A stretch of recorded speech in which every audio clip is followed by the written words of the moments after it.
recap of the pillows to get you set up for success. Neck. You want to be supporting your neck more than your head.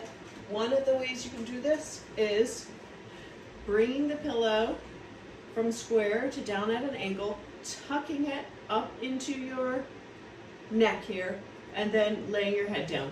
And if you have a mirror or something, then you can check that your head is perfectly in line with your body. For me, this is not quite enough. You can see that my head is tilted down. So if that happens,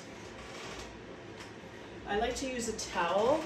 You can put it inside the pillowcase, and because you can adjust how much you're building the pillow up. Usually putting a second pillow under there is going to be a little too much.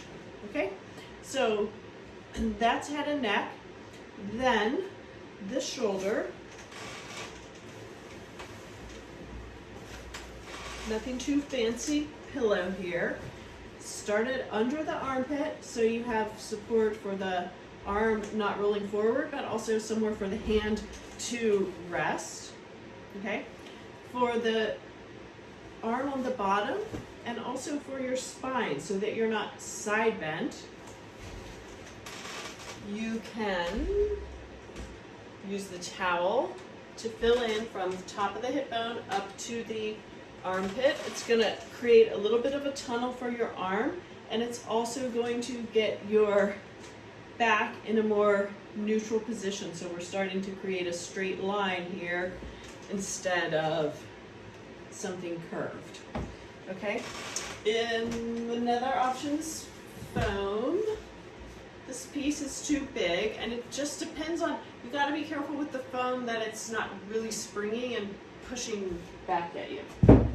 Okay, so we've got neck pillow, hole for the shoulder,